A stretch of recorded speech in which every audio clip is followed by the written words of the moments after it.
Hello students, welcome to Apex Competitive Study and Training Center. আমি তোমাদের শুভ sir নতুন একটি ক্লাসে তোমাদের সবাইকে ওয়েলকাম জানাই। দেখো, ক্লাসে যাওয়ার আগে আমি আমাদের অফলাইন সেন্টার, আমাদের অফলাইনে অনেক স্টুডেন্ট পড়াশোনা করে, আমি সেটা সম্পর্কে একটু তোমাদের বলে দিই।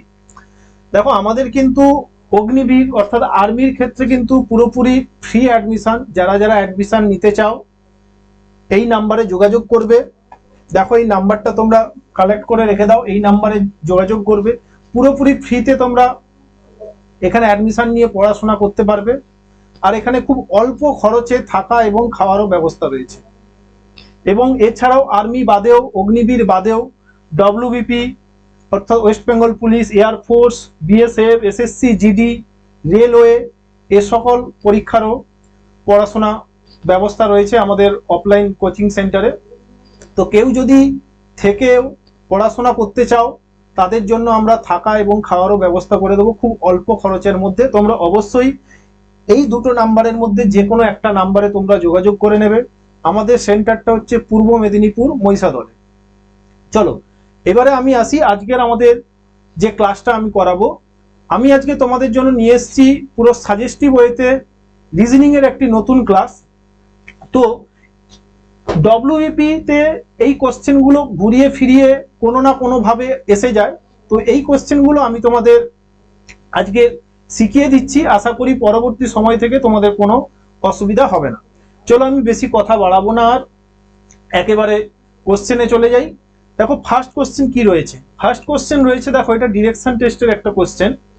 মোহন পশ্চিম দিকে 5 কিলোমিটার গিয়ে বাঁ দিকে ঘুরে গেল আরো 3 কিলোমিটার। অর্থাৎ মোহন প্রথমে পশ্চিম দিকে গেছে। ধরো তার স্টার্টিং পয়েন্ট এই যে বিন্দুটা, এইটা হচ্ছে তার স্টার্টিং পয়েন্ট। আমি লিখেই দিচ্ছি, এই বিন্দুটা তার স্টার্টিং পয়েন্ট। অর্থাৎ এখান থেকে সে চলা শুরু করেছে। এখান থেকে সে কি করেছে, প্রথমে দেখো বলেই দেওয়া আছে পশ্চিম দিকে গেছে। পশ্চিম দিক মানে আমরা জানি এই দিকে গেছে। এই দিকে কতটা গেছে? 5 কিলোমিটার গেছে। তাহলে আমি ধরে নিলাম এইটুকু পথটা, এই স্টার্টিং পয়েন্ট থেকে এই পথটা হচ্ছে 5 কিলোমিটার। এবার দেখো, আচ্ছা আমি এটা একটু নিচে, ঠিক আছে চলো। এরপরে বলেছে 5 কিলোমিটার গেছে, এরপরে সে বাম দিকে ঘুরেছে। তাহলে বলো, তার মুখ যদি এই মুহূর্তে পশ্চিম দিকে তাকিয়ে থাকে, সে মুখ যদি পশ্চিম দিকে থাকে, তাহলে বাম দিকে ঘুরলে নিশ্চয়ই এই দক্ষিণ দিকে ঘুরবে। দক্ষিণ দিকে ঘুরে সে দেখো 3 কিলোমিটার গেছে। অর্থাৎ এইটা যদি 5 হয়, এই বিন্দু থেকে এই বিন্দু পর্যন্ত যদি 5 কিলোমিটার হয়, 3 কিলোমিটার নিশ্চয়ই এর থেকে কম হবে। তো আমি ধরে নিলাম এইটা হচ্ছে 3 কিলোমিটার। এরপরে দেখো, তারপর সে ডান দিকে ঘুরেছে।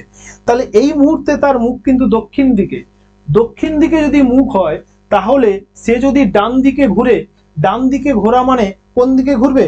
অবশ্যই স্যার পশ্চিম দিকে ঘুরবে। এবারে তাহলে সে পশ্চিম দিকে যাবে। কত কিলোমিটার গেছে? দেখো বলেই দেওয়া আছে 9 কিলোমিটার। 9 কিলোমিটার মানে ধরে নিলাম এই দূরত্বটা 9 কিলোমিটার। এরপর বলেছে দেখো, এরপর সে উত্তর দিকে গেল 3 কিলোমিটার। তাহলে এখন তার মুখ পশ্চিম দিকে, উত্তর দিক মানে ওপরের দিক হবে। ওপরের দিকে 3 কিলোমিটার গেছে। দেখো, যখনই ওপরের দিকে যাচ্ছে তখন আমাকে মাথায় রাখতে হবে এইটাও যেহেতু 3 কিলোমিটার ছিল, তাহলে এই বিন্দু থেকে যখন 3 কিলোমিটার যাবে, তাহলে এই বিন্দুর সমান করে একটা জায়গায় এসে সে থামবে। মানে 3 কিলোমিটার হচ্ছে এই পথখানি 3 কিলোমিটার। তারপরে বলেছে তাহলে সে বর্তমানে তার যাত্রা শুরুর স্থান থেকে কত দূরে রয়েছে।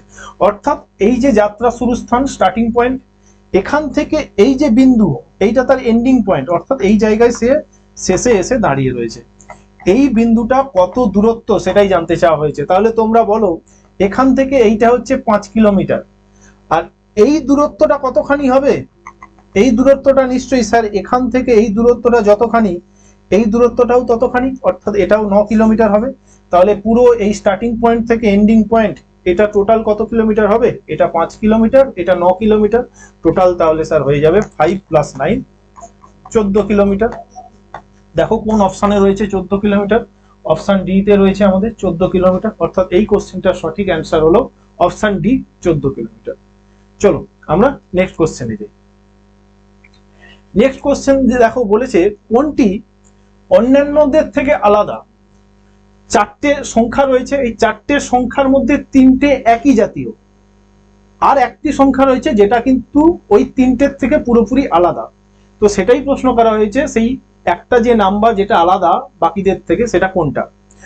তো দেখো প্রথম নাম্বার রয়েছে 1, তারপরটা 8, তারপর 27, তারপর লাস্ট নাম্বার রয়েছে 36।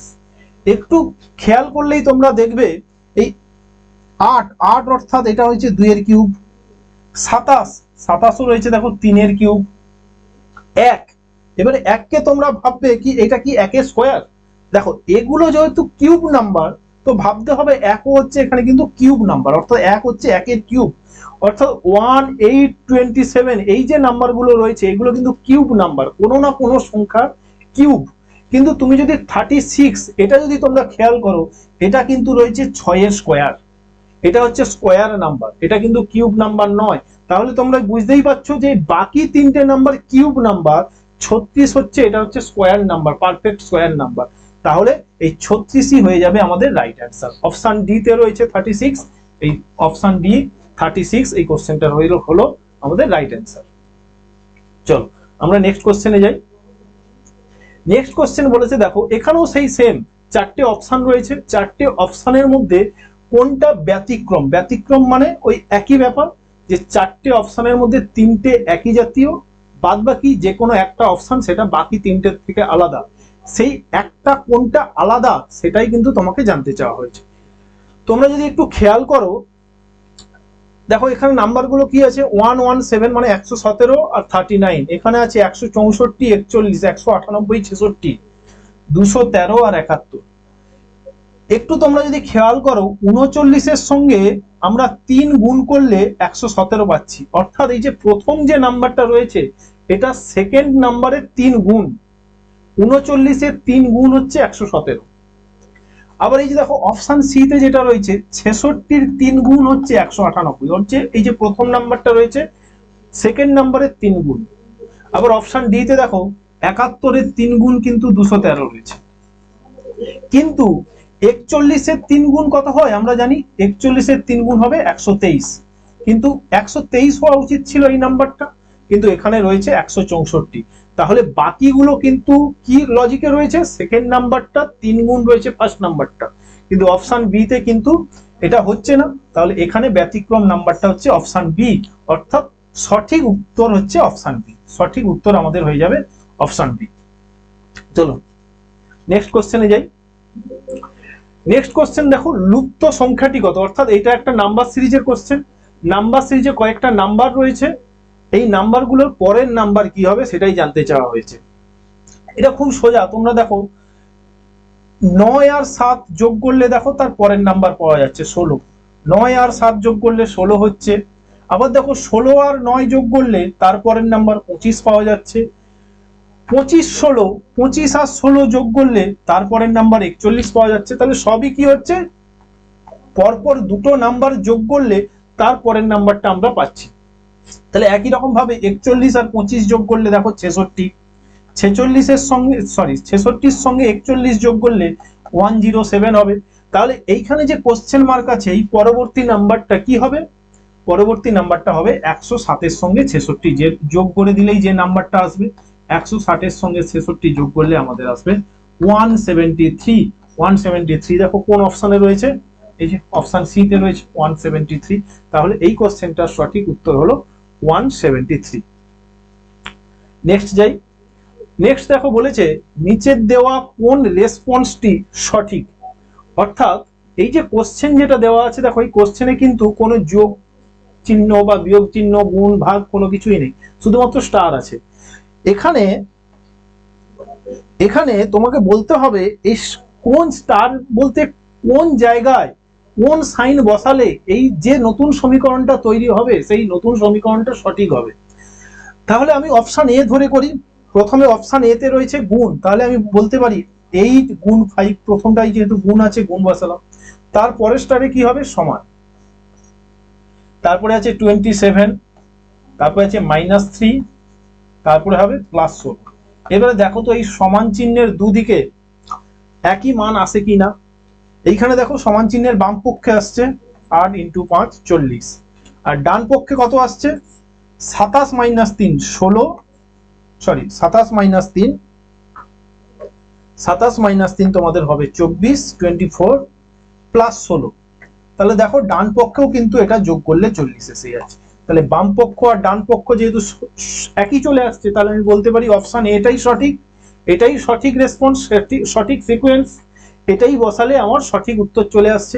অপশন বি, সি, ডি এগুলো তোমরা করে দেখবে, কোনোটাই কিন্তু সমান চিহ্নের ডান দিক আর বাম দিক একই চিহ্ন বা একই মান আসবে না, আলাদা আলাদা মান আসবে। তাহলে তোমরা অপশন এটাই এক্ষেত্রে আমাদের সঠিক উত্তর হয়ে গেল। নেক্সট কোশ্চেনে যাই। নেক্সট কোশ্চেন আবারও একটা ডিরেকশন টেস্টের কোশ্চেন। দেখো কি রয়েছে, কে হচ্ছে একটি স্থান যা 2 কিমি দূরে উত্তর পশ্চিম দিকে অবস্থিত রাজধানী পি থেকে। তাহলে এইখানে রাজধানী পি রয়েছে, আমি ধরে নিলাম এই জায়গাটা পি রাজধানী। কে তাহলে কোথায় অবস্থান করবে? কে অবস্থান করবে উত্তর পশ্চিম দিকে 2 কিলোমিটার, উত্তর পশ্চিম দিকে 2 কিলোমিটার। কার উত্তর পশ্চিম দিকে? রাজধানী পি এর, অর্থাৎ পি বিন্দুর উত্তর পশ্চিম দিকে 2 কিলোমিটার দূরে কে বিন্দু রয়েছে। তাহলে উত্তর পশ্চিম, উত্তর পশ্চিম মানে কোন দিক হবে? আমরা যদি ডায়াগ্রাম আঁকি, এই দিকটা হয়ে যায় ইস্ট, এই দিকটা হয় ওয়েস্ট, এই দিকটা হয় সাউথ, এই দিকটা হয় নর্থ, বা বাংলায় লিখলে এটা পূর্ব, এটা পশ্চিম, এটা দক্ষিণ এবং এটা উত্তর। তাহলে এখানে বলেছে উত্তর পশ্চিম, উত্তর পশ্চিম মানে উত্তর এবং পশ্চিম দিকের মাঝখানে, এই যে উত্তর আর পশ্চিম দিকের মাঝখানে এই দিকে। তাহলে এই বিন্দুর উত্তর পশ্চিমে 2 কিলোমিটার, আমি ধরে নিলাম এটা 2 কিলোমিটার, এই জায়গায় রয়েছে কে, এই জায়গায় রয়েছে কে। এবারে বলেছে দেখো আর হচ্ছে আরেকটি স্থান যা 2 কিমি দক্ষিণ পশ্চিম দিকে অবস্থিত কে। তাহলে কে এর, এই যে কে, এই কে এর দক্ষিণ পশ্চিম 2 কিলোমিটার দূরে অবস্থান করছে আর। তাহলে কে এর দক্ষিণ পশ্চিম, কে এর দক্ষিণ পশ্চিম দিক কোনটা হবে? দক্ষিণ পশ্চিম মানে আমরা জানি এই দিকটা। তাহলে এর এই দিকটা মানে এরকম একটা জায়গায় কে অবস্থান করছে, এই 2 কিলোমিটার দূরে কে অবস্থান করছে? আর অবস্থান করছে, এই যে আর অবস্থান করছে। তাহলে এইটা হচ্ছে আর বিন্দু। এইবারে কি বলেছে দেখো, এম হচ্ছে অপর একটি স্থান, এম হচ্ছে অপর একটি স্থান যা 2 কিলোমিটার উত্তর পশ্চিম দিকে অবস্থিত আর এর। তাহলে এই যে আর, এই আর এর 2 কিলোমিটার উত্তর পশ্চিম দিকে অবস্থিত। তাহলে এর 2 কিলোমিটার উত্তর পশ্চিম মানে এই দিক, এইখানে হচ্ছে কে অবস্থান করছে? এম অবস্থান করছে, এম অবস্থান করছে। তারপরের লাইনে কি বলে দেওয়া যায়, টি হচ্ছে আরো একটি স্থান যা 2 কিমি দক্ষিণ পশ্চিম দিকে অবস্থান করছে এম এর। তাহলে জুম আউট করো। তাহলে আর এর এই টি কোথায় অবস্থান করছে? এম এর 2 কিমি দক্ষিণ পশ্চিম দিকে। তাহলে এম এর 2 কিমি দক্ষিণ পশ্চিম দিক মানে এই দিকটা, এইখানে কি অবস্থান করছে? টি অবস্থান করছে। প্রশ্ন কি করা হয়েছে? প্রশ্ন করা হয়েছে টি কোন দিকে অবস্থিত পি এর। তাহলে এই যে টি বিন্দু, এই পি এর কোন দিকে অবস্থিত? এইটা কোন দিক হচ্ছে? এই দিকটা কোন দিক হয়? এই দিকটা আমরা জানি পশ্চিম দিক হয়। তাহলে এক্ষেত্রে রাইট অ্যান্সার হবে পশ্চিম দিক। অর্থাৎ এই যে টি বিন্দু, টি বিন্দুটা পি এর কোন দিকে অবস্থান করছে? এটা পশ্চিম দিকে অবস্থান করছে। দেখো পশ্চিম অপশন সি তে রয়েছে, এটার রাইট অ্যান্সার হয়ে যাবে অপশন সি। আশা করি বুঝতে পারছো। চলো নেক্সট কোশ্চেন। নেক্সট কোশ্চেন কি রয়েছে দেখো, নেক্সট কোশ্চেন একটা ভেন ডায়াগ্রাম দেওয়া রয়েছে। ভেন ডায়াগ্রামে কি দেওয়া আছে? 3টে বৃত্ত আলাদা আলাদা রয়েছে, 3টে বৃত্ত। প্রথম এই বৃত্তটা এম কে বোঝাচ্ছে, এই দিকের বৃত্ত এন কে বোঝাচ্ছে এবং এই দিকের বৃত্তটা অর্থাৎ নিচের বৃত্তটা এল কে বোঝাচ্ছে। প্রশ্ন কি করা হয়েছে দেখো, প্রশ্ন করা হয়েছে তাহলে সেই সমস্ত ছাত্রদের সংখ্যা কত যারা অন্ততপক্ষে 2টি খেলায় অংশ নেয়। এই যে অন্ততপক্ষে, এই শব্দটা কিন্তু খুব ইম্পর্টেন্ট শব্দ। অন্ততপক্ষে মানে মিনিমাম, তার মানে ম্যাক্সিমাম কিন্তু যা খুশি হতে পারে। মিনিমাম 2টো খেলায় অংশগ্রহণ করে তার মানে কিন্তু ম্যাক্সিমাম 3ও হতে পারে, 4ও হতে পারে। মানে মিনিমাম 2টি খেলায় অর্থাৎ 2 এর বেশি খেলায় অংশ, 2 এবং 2 এর বেশি খেলায় যারা অংশগ্রহণ করে তাদেরই সংখ্যাটা জানতে চেয়েছে। তাহলে তোমরা বলো এই বৃত্তে কোন শব্দগুলো বা কোন সংখ্যাগুলো মিনিমাম 2টো বৃত্তে আছে, আবার 2 এর অধিক বৃত্তেও থাকতে পারে, মানে 3টে বৃত্তেও থাকতে পারে। দেখো এই যে 11, এই যে 11 সংখ্যাটা কি দুটো বৃত্তের মধ্যে রয়েছে? এই 11 সংখ্যাটা তো দুটো বৃত্তের মধ্যে নেই, তাহলে এই 11 সংখ্যাটাকে আমরা গণ্য করব না।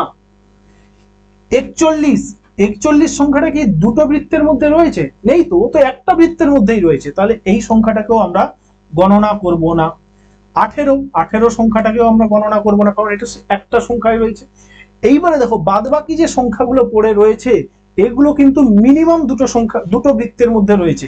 9 এটা দুটো বৃত্তের মধ্যে রয়েছে, 7 দুটো বৃত্তের মধ্যে রয়েছে, আর 8 কিন্তু দুটো বৃত্তের মধ্যে রয়েছে। দেখো 8 দেখো এম বৃত্ত এবং এন বৃত্তের মধ্যে রয়েছে, তাহলে 8কে আমরা নেব, অর্থাৎ 8 আমরা গণনা করব, হিসেব করব। 7 দেখো এম বৃত্তের মধ্যে রয়েছে, আবার এল বৃত্তের মধ্যে রয়েছে। আবার এই যে 9 দেখো এন এবং এল বৃত্তের মধ্যেও রয়েছে। কিন্তু এবারে প্রশ্ন হলো স্যার 6কেও কি নেব? হ্যাঁ 6কেও নেব। কেন নেব? কারণ এখানে বলেছে অন্তত পক্ষে দুটো, মানে মিনিমাম দুটো বৃত্তের মধ্যে রয়েছে। তার মানে যে সংখ্যাটা 3টে বৃত্তের মধ্যেও রয়েছে তাকেও কিন্তু আমাকে নিতে হবে, তাকেও কিন্তু হিসেবের মধ্যে আনতে হবে। তাহলে আমি কোন কোন সংখ্যাকে নেব? 8, 7, 9 এবং 6 এই সংখ্যাগুলো যোগ করে দেব, তাহলে আমি টোটাল ছাত্রদের সংখ্যা পেয়ে যাব 8, 6, 7 প্লাস 9। এই সংখ্যাগুলো আমি যোগ করে দাও, 8, 6, 14, 14, 7, 21, 21, 9, 30। তাহলে আমাদের রাইট অ্যান্সার কি হয়ে গেল? 30। দেখো অপশন বি তে রয়েছে 30। তাহলে এই কোশ্চেনটার সঠিক উত্তর হলো 30। খুব ভালোভাবে বোঝার চেষ্টা করবে, যদি একবারে না বুঝতে পারো ভিডিওটা ব্যাক করে করে দেখে অবশ্যই বুঝে যাওয়ার চেষ্টা করবে। চলো নেক্সট কোশ্চেনে যাই। পরেরটা কি রয়েছে দেখো, নিম্নে উল্লেখ করা কোন সমীকরণটির ফলাফল হবে 26? দেখো এই কোশ্চেনগুলো কিভাবে, সবাই জানো অপশন টেস্ট করতে হবে, সবগুলো সমীকরণ সমাধান করে করে যাবে, কোনটা 26 হবে সেটাই হবে তোমাদের রাইট অপশন।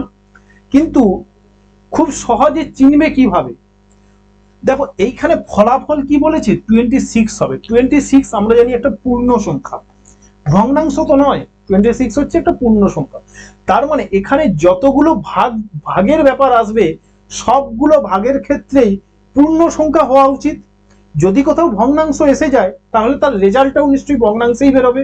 তাহলে যেখানে যে সমীকরণগুলোর ক্ষেত্রে ভাগের ক্ষেত্রেই ভগ্নাংশ চলে আসবে সেটাকে আমরা বাদ দিয়ে দেব। যে সমীকরণটার ক্ষেত্রে ভাগ কেবলমাত্র ভগ্নাংশ আসবে সেটাকেই কিন্তু আমরা সঠিক উত্তর হিসাবে বিবেচনা করব। তাহলে দেখো তো এইখানে যদি আমি ক্যালকুলেশন করি, এইখানে দেখো গুণ এবং ভাগ আছে, তাহলে 12 গুণ 11/13। আচ্ছা এইটা যদি আমরা ক্যালকুলেট করি এটা কি পূর্ণ সংখ্যা আসবে? এই 13টা কি ওপরে কোনো সংখ্যার সঙ্গে কাটাকুটি হবে? হবে না। তাহলে নিশ্চয়ই এই যে পুরো সমীকরণটা আমি যদি সমাধান করি তাহলে এটা কিন্তু এর রেজাল্ট, অর্থাৎ এর যে উত্তরটা বেরোবে সেটাই কিন্তু কখনোই পূর্ণ সংখ্যা আসবে না, সেটা কিন্তু অবশ্যই একটা ভগ্নাংশ সংখ্যা আসবে। তাহলে আমি দেখেই বুঝে নিলাম অপশন বি হবে না। আশা করি বুঝতে পারছো। ধরো অপশন ডি তেও দেখো ভাগ কোথায় রয়েছে? এখানে। তাহলে শুধু এইটা ক্যালকুলেশন করলে হবে না তো, তোমাকে গুণ সহ ক্যালকুলেশন করতে হবে। তাহলে এইটা হলো অপশন বি এর ক্ষেত্রে।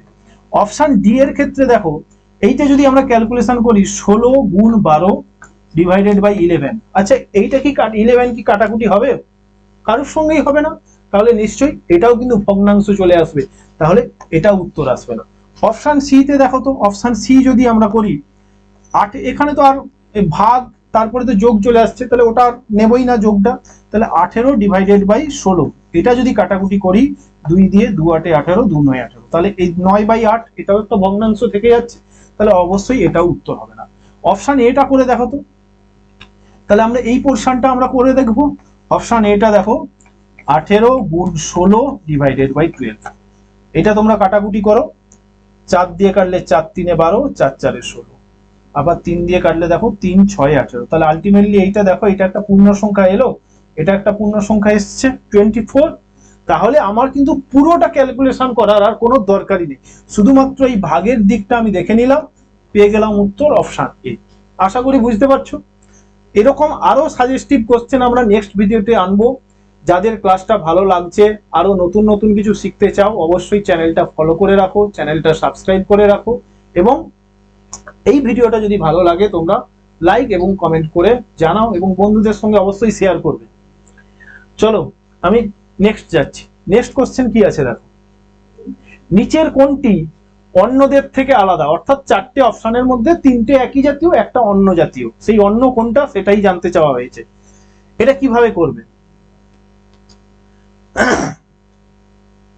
দেখো, এখানে সবগুলোই কিন্তু অ্যালফাবেট আছে, WANF। কি করে বুঝবে দেখো, এইটা একটা খুব দারুণ লজিক আছে। এটা কিভাবে রয়েছে দেখো, এটা কিন্তু রয়েছে একটা মিরর ইমেজ। তুমি যদি প্রত্যেকটা লেটারের মিরর ইমেজ বের করো তাহলে কি হবে দেখো, ডব্লিউর মিরর ইমেজের ক্ষেত্রে ডব্লিউ কি কোনো চেঞ্জ হবে? ডব্লিউর যদি আয়নার সামনে তুমি ডব্লিউ কে নিয়ে যাও তাহলে কি ডব্লিউ আলাদা কোনো রকম ভাবে দেখতে হবে? ও কিন্তু একই রকম ভাবেই দেখতে থেকে যাবে, ডব্লিউ দেখতে থেকে যাবে। এ কি কোনো চেঞ্জ হবে? এ কিন্তু এর মতোই দেখতে থেকে যাবে, অর্থাৎ এর যে আসল ছবি এবং প্রতিবিম্ব আয়নাতে তার কিন্তু কোনো ফারাক ঘটবে না, সেটার কোনো চেঞ্জেস আসবে না।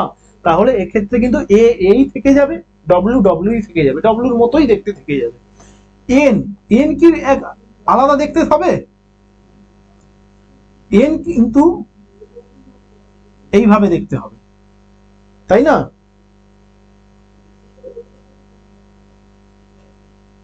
হ্যাঁ, এন কিন্তু এভাবে দেখতে হয়ে যাবে। আচ্ছা, এফ কিভাবে দেখতে হবে? এফও কিন্তু ঘুরে যাবে। তাহলে এখানে আলাদা কি হচ্ছে? এখানে তো বোঝা যাচ্ছে না আলাদা কি হচ্ছে।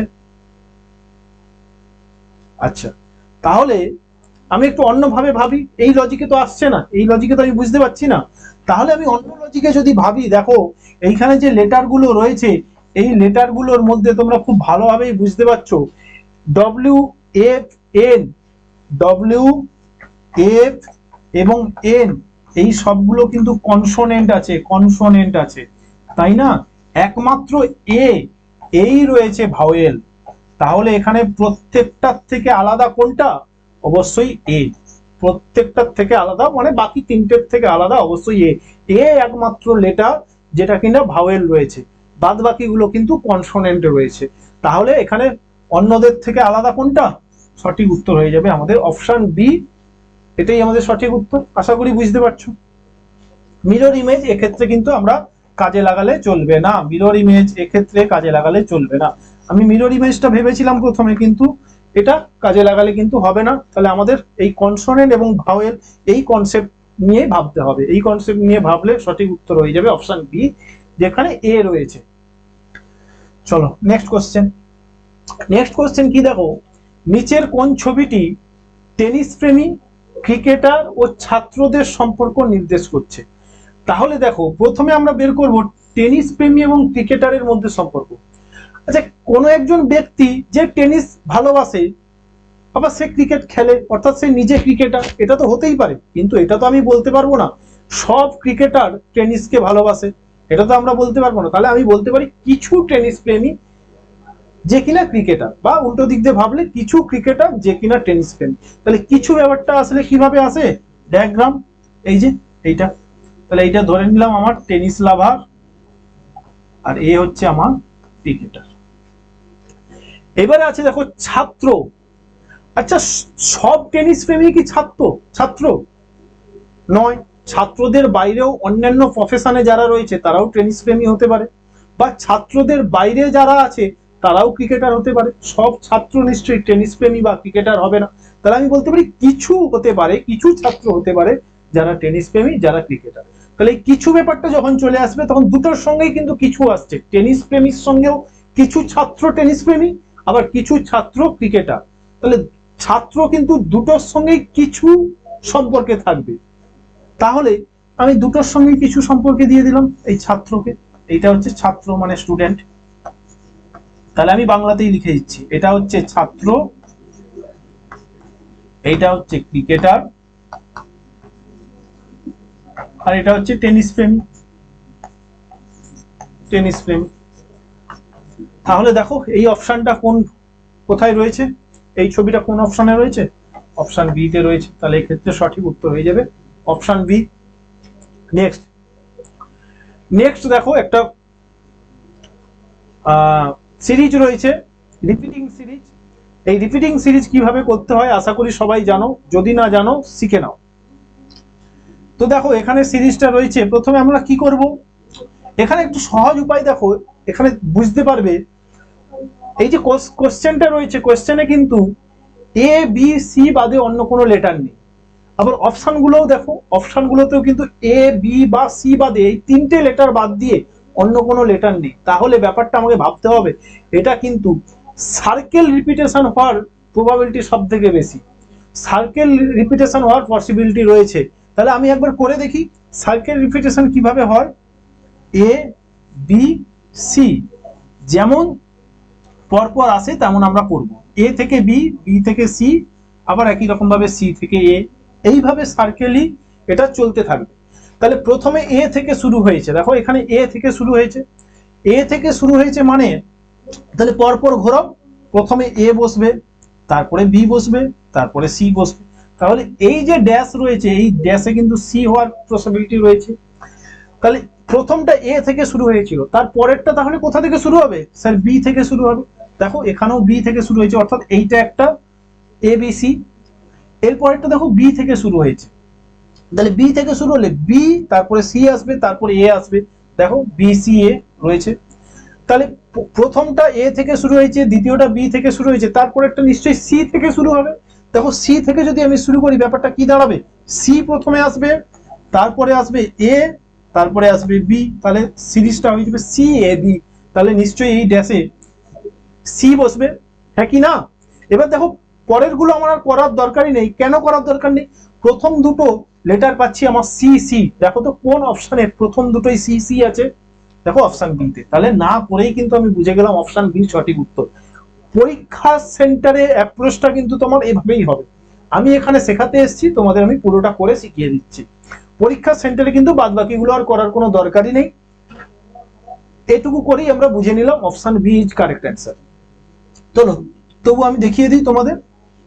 তারপরে তাহলে এইটা শুরু হয়েছিল সি থেকে, তাহলে এর পরেরটা কোত্থেকে শুরু হবে? এর পরেরটা স্যার সি থেকে শুরু হয়েছিল, তাহলে এর পরেরটা নিশ্চয়ই তারপরের লেটার এ থেকে শুরু হবে, মানে আলটিমেটলি এ বি সি আসবে। তাহলে এখানে এ আসবে, তাহলে একটা এ থেকে শুরু হয়েছে, তার পরেরটা আবার দেখো বি থেকে শুরু হবে, তাহলে বি সি এ বি, তারপরে সি, তারপরে এ, তাহলে এই ড্যাশে কি বসবে? বি বসবে। তাহলে অ্যান্সার হলো সি সি এ বি। দেখো আমরা অপশন বি যেটা পেয়েছিলাম সেখানেই রয়েছে সি সি এ বি। আশা করি বুঝতে পারছো। চলো নেক্সট যাই। কি বলেছে? আজ মঙ্গলবার হলে আজ থেকে 53 দিন পরে কি বার হবে? খুব ইজি একটা কোশ্চেন, ক্যালেন্ডার থেকে কোশ্চেন। যেহেতু আমরা 7 দিন বাদে বাদে একই দিন আসে, 7 দিন বাদে বাদে একই দিন আসে, কথাটার অর্থ হচ্ছে আজ যদি রবিবার হয় তাহলে নেক্সট রবিবার কবে আসবে? স্যার 7 দিন বাদে। দেখো রবি থেকে রবি 7 দিন হচ্ছে, 7 দিন পরে হচ্ছে। সোমবার থেকে সোমবার 7 দিন পরে হচ্ছে।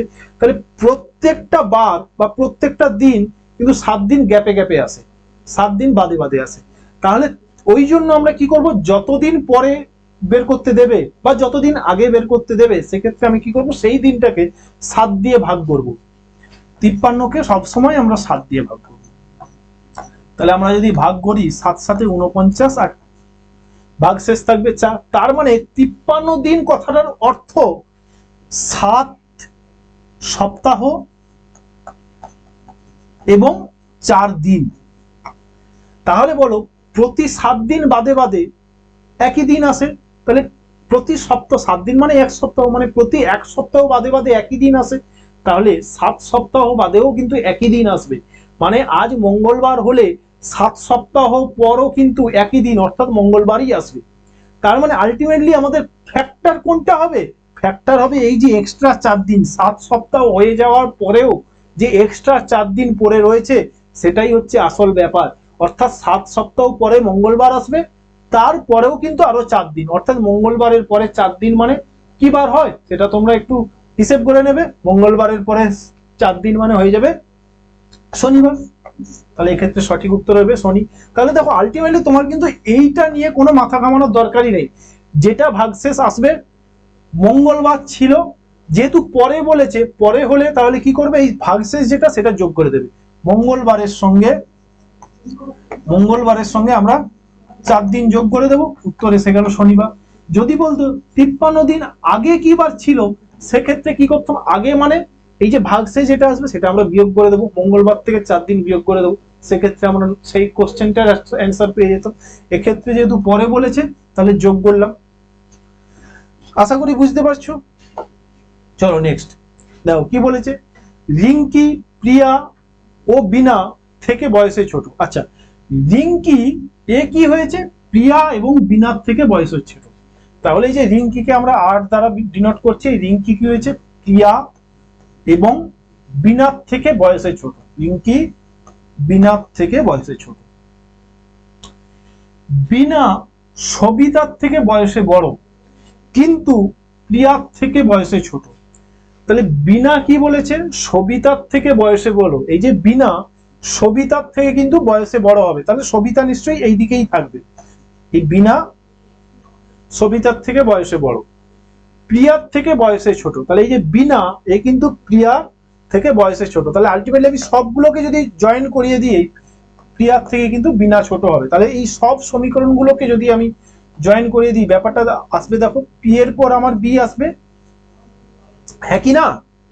তারপরে আসবে কে, আর, এবং আর এবং এস এর মধ্যে কি সম্পর্ক সেটা কিন্তু আমার কোশ্চেনে যে ইনফরমেশন গুলো দেওয়া আছে সেটা থেকে বুঝতে পারছি না। আলটিমেটলি আমি তাহলে আর আর এস কে কোনোটাই আমি ছোট বড় করছি না, সমান রেখে দিচ্ছি। এবারে প্রশ্ন কি করেছে দেখো, প্রশ্ন করেছে কে বয়সে সব থেকে বড়। তাহলে বয়সে কে সব থেকে বড় হচ্ছে, এখানে পি। পি মানে কে ছিল, প্রিয়া। পি মানে প্রিয়া। দেখো অপশন ডি হয়ে, সরি, পি মানে অপশন বি প্রিয়া। দেখো অপশন বি তে রয়েছে প্রিয়া। আশা করি বুঝতে পারছো। নেক্সট, কোনটি এই ছবির প্রতিবিম্ব। তাহলে প্রতিবিম্ব মানে কি, তুমি যখন আয়নার সামনে গিয়ে দাঁড়াও তাহলে কি হয়, তোমার ডান দিকের পার্টটা, শরীরের ডান দিকে পার্ট বাম দিকে চলে যায়, বাম দিকের পার্টটা ডান দিকে চলে যায়। তাহলে এই ছবির ক্ষেত্রেও একই ঘটনা ঘটবে। এই ছবিটাকে তোমরা যদি এই ডান বামে অর্ধেক করে দাও তাহলে কি হয়ে যাবে, এই ডান দিকের পার্টটা বাম দিকে চলে যাবে, বাম দিকের পার্টটা ডান দিকে চলে আসবে। তাহলে আমি একটু ছবিটা পরিষ্কার করে নিই। তাহলে ব্যাপারটা কি দাঁড়াবে, দেখো এই যে ত্রিভুজ, ত্রিভুজটার তো কোনো চেঞ্জেস আসবে না, ত্রিভুজটা যেমন আছে তেমন থাকবে, এবং এই ভেতরে যে এটারও কিন্তু কোনো চেঞ্জেস আসবে না। চেঞ্জ কোনটা ঘটবে, এই যে দাগটা রয়েছে, এই দাগটা যেটা বাম দিকে রয়েছে, এই দাগটা কিন্তু তোমার চলে যাবে ডান দিকে চলে যাবে, ব্যাপারটা দাঁড়িয়ে যাবে এরকম। আর এই যে ওপরে যে অর্ধবৃত্ত, এটারও কিন্তু কোনো চেঞ্জেস আসবে না। এটার কি ডান বাম কোনো চেঞ্জেস আসবে, এবং এর নিচে যে এই যে বিন্দুটা রয়েছে এরও কিন্তু কোনো চেঞ্জ হবে না। তাহলে প্রতিবিম্বটা এরকমই দেখতে হবে, তাই তো? তাহলে দেখো কোন ছবিটা তোমার সঠিক উত্তর হবে। অপশনে দেখো কোন ছবিটা রয়েছে, এই যে অপশন বি। দেখো এই ছবিটাই রয়েছে অপশন বি তে। নেক্সট কোশ্চেনে চলে যাই। নেক্সট কোশ্চেন রয়েছে দেখো, যদি এর ভাই হয়, এটা একটা ব্লাড রিলেশনের কোশ্চেন, এর ভাই হয় এফ, তাহলে এ এবং এফ একই জেনারেশনে। তাহলে একই জেনারেশনে যেহেতু এ এবং এফ কে কিন্তু আমি একই লাইনের মধ্যে রাখবো, এ এবং এফ একই লাইনের মধ্যে থাকবে। এবং এই লাইনটা পড়ে আমি কার জেন্ডার জানতে পারছি, কারোর কি জেন্ডার জানতে পারছি, বলেছে দেখো এর ভাই এফ হয়, তাহলে এফ এর জেন্ডার কিন্তু আমি জেনে যাচ্ছি। এফ কে হয়, ভাই হয়, ভাই অর্থাৎ সে কিন্তু একজন মেল পার্সন, পুরুষ, এই জন্য আমরা প্লাস দিয়ে দিলাম। এর জেন্ডার কিন্তু আমরা এই লাইনটা পড়ে জানতে পারিনি, তাই সেটাকে প্লাস মাইনাস কোনোটাই দিলাম না। নেক্সট কোশ্চেন দিয়েছে দেখো, সি এর কন্যা হয়, তাহলে এর কন্যা কে হবে, কন্যা যেহেতু সে কিন্তু নিচের জেনারেশন, ওই জন্য আমরা নিচে রাখছি। এটা কি হয়, সি, আর এ কিন্তু কন্যা মানে কিন্তু ফিমেল পার্সন, যেহেতু আমরা মাইনাস দিয়ে রাখলাম। পরের লাইন বলেছে কে এফ এর বোন হয়, এই যে এফ এর বোন কে হয়, কে। বোন যেহেতু একই জেনারেশন এবং কে যেহেতু বোন, তাহলে এ কিন্তু ফিমেল পার্সন অর্থাৎ মহিলা, এই জন্য আমি মাইনাস দিলাম। যে সি এর ভাই হয়, যে কি হয়, সি এর ভাই, এই যে সি এর ভাই কে হয়, যে, আর যেহেতু ভাই এ মেল পার্সন, এই জন্য প্লাস দিয়ে দিলাম। প্রশ্ন কি বলেছে, তবে যে এর কাকা কে, তাহলে যে এর কাকা কে হবে, যে এর কাকা কে হবে, দেখো যে এর ওপরের জেনারেশন, এ কিন্তু মেল না ফিমেল আমার কিছু জানা নেই, এক্ষেত্রে আমাকে ধরে নিতে হবে এ হচ্ছে একজন মেল পারসন, কারণ কাকা বলেছে, কাকা বলেছে মানে নিশ্চয়ই এর ভাই, এর ভাই তাহলে কে হচ্ছে, এফ হচ্ছে। তাহলে এক্ষেত্রে রাইট অ্যান্সার হবে জে এর কাকা, জে এর কাকা হচ্ছে এফ, অপশন এ তে রয়েছে, option A is the right answer এক্ষেত্রে। চলো নেক্সট কোশ্চেন। নেক্সট কোশ্চেন কি বলেছে দেখো, নিচের বর্ণমালায় কতগুলি এল আছে যার পূর্বে আর এবং ঠিক পরে টি আছে। তাহলে আলটিমেটলি আমাকে কি খুঁজতে হবে, এল খুঁজতে হবে যার পূর্বে আর, তাহলে এল এর পূর্বে কি হবে, আর হবে, এবং এল এর পরে কি হবে, টি। তাহলে আলটিমেটলি আমাকে বুঝতে হবে আর এল টি এই সিরিজের মধ্যে কোথায় আর এল টি আছে, খোঁজো।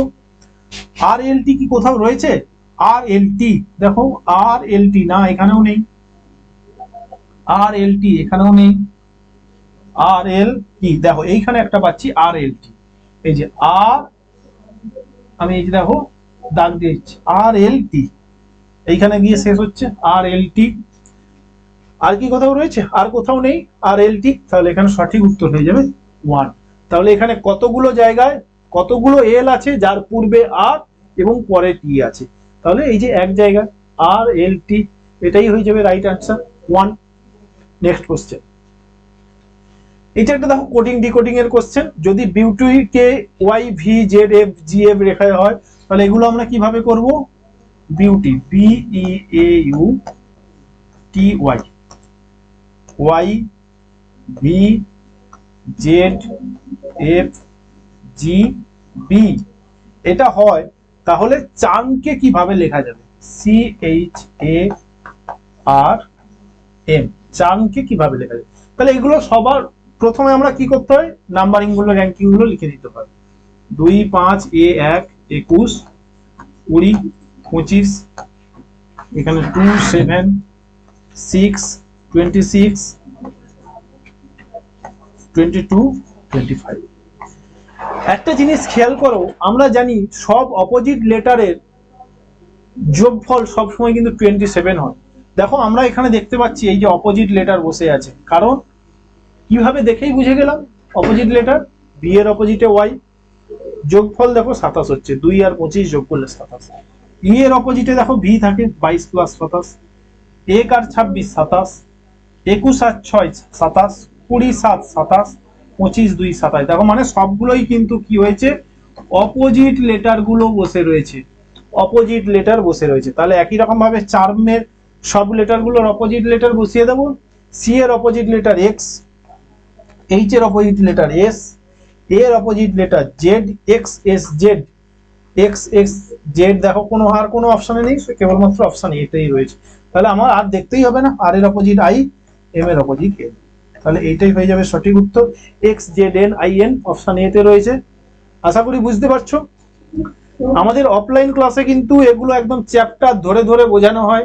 তোমরা যদি কেউ অ্যাডমিশন নিতে চাও, খুব সুন্দরভাবে শিখতে চাও, অবশ্যই আমরা যে প্রথমে যে নাম্বারটা বললাম ভিডিওর প্রথমে বা আমি শেষেও আবার বলে দেব, ওই নাম্বারটি তোমরা যোগাযোগ করবে।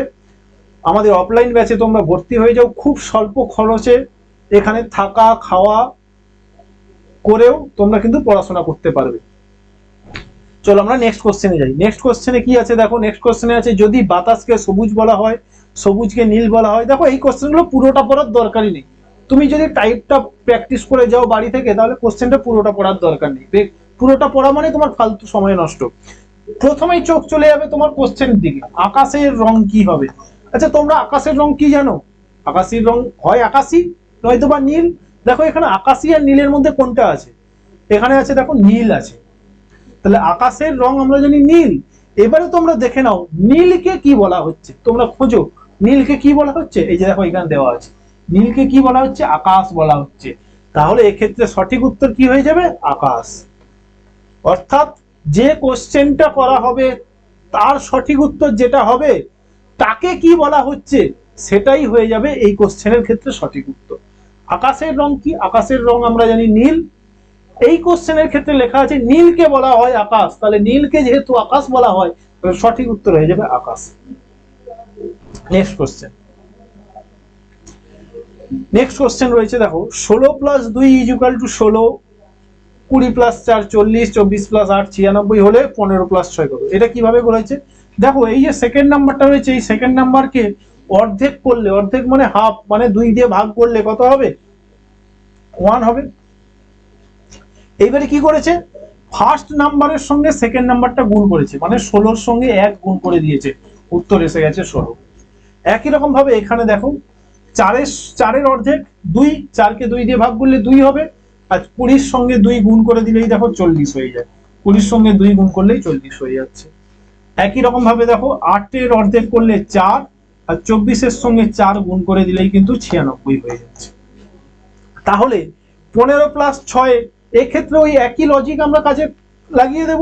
6 এর অর্ধেক কত হচ্ছে? 6 এর অর্ধেক 3, তাহলে 15 সঙ্গে এই 3 গুণ করে দেবো, 15 আর 3 গুণ করলে 45। অপশন এ হয়ে যাবে রাইট অ্যান্সার। আশা করি বুঝতে পারছো। চলো আজকে আমরা একেবারে লাস্ট কোশ্চেনে চলে এসেছি। লাস্ট কোশ্চেন খুব একটা ইজি কোশ্চেন আছে। কি বলেছে, যদি প্লাস বলতে ভাগ বোঝায়, মাইনাস বলতে গুণ বোঝায়, কিচ্ছু পড়ার দরকার নেই, এত বড় কোশ্চেন পড়ার দরকারই নেই, শুধু এই সমীকরণটার দিকে চোখ নিয়ে চলে যাবে। এই যে সমীকরণটা রয়েছে, প্রথমে রয়েছে 11, প্রথমে কি রয়েছে 11 ইন্টু 7 গুণ, তাহলে এবার দেখে নাও গুণকে কি বোঝায়? বিয়োগ, গুণকে বোঝায় বিয়োগ, তাহলে -7 প্লাস 21, প্লাস বলতে কি বোঝায়? প্লাসকে বোঝায় ভাগ, তাহলে ভাগ 21, 21 গুণিতক 2, গুণকে কি বোঝায়? আবার বিয়োগ, বিয়োগ কত? 2 ভাগ 2, ভাগকে কি বোঝানো হচ্ছে? ভাগকে বোঝানো হচ্ছে যোগ, তাহলে যোগ 2, আবার গুণ, গুণকে বোঝাচ্ছে বিয়োগ 3, মাইনাস, মাইনাসকে গুণ 4। এটা ক্যালকুলেট করে ফেলো, অ্যান্সার এসে যাবে। দেখো 7 3 21, 1/3 বেরোলো। এখানে -2 + 2 কাটাকুটি হয়ে যাবে, তাহলে ব্যাপারটা দাঁড়িয়ে গেল 11 - 1/3 -12। এই দেখো এখানে গুণ করলে -12 চলে আসছে। এটা এবারে ক্যালকুলেট করে নাও। এখানে আমরা আরো ক্যালকুলেট করতে পারি যে 11 - 12, এটা হয়ে যাবে -1, মানে -1 3 আর -1, -1 3 আর -1 তোমরা ক্যালকুলেট করে ফেলবে, -4 এটা যোগ করে দেবে, -4। এখন অপশন সি তে রয়েছে -4 3। চলো আজ ক্লাস আমরা এতটুকুই করলাম। নেক্সট দিন আমরা আবার অনেক কোশ্চেন নিয়ে আসবো, 15-20 খানা সাজেস্টিভ ওয়েতে কোশ্চেন আমরা করতে থাকবো, বা প্রিভিয়াস ইয়ার কোশ্চেনও আমরা করতে থাকি। যারা প্রিভিয়াস ইয়ার কোশ্চেন দেখতে চাও তাহলে কিন্তু আমাদের অন্যান্য স্যারেদের ভিডিও রয়েছে, হয় ভিডিও পোর্শনে নয়তো বা লাইভ পোর্শনে রয়েছে, তোমরা একটু দেখে নিও। এবং সাজেস্টিভ ওয়েতেও কিন্তু আমাদের কোশ্চেন চলতে থাকবে। আশা করি ক্লাসটি ভালো লাগলো। পরের ক্লাসগুলো দেখার জন্য অবশ্যই চ্যানেলটা সাবস্ক্রাইব করে রাখো, এবং ক্লাসটা ভালো লাগলে অবশ্যই তোমরা লাইক এবং কমেন্ট করো এবং বন্ধুদের মধ্যে শেয়ার করে ছড়িয়ে দাও। থ্যাংক ইউ, সবাইকে দেখার জন্য ধন্যবাদ।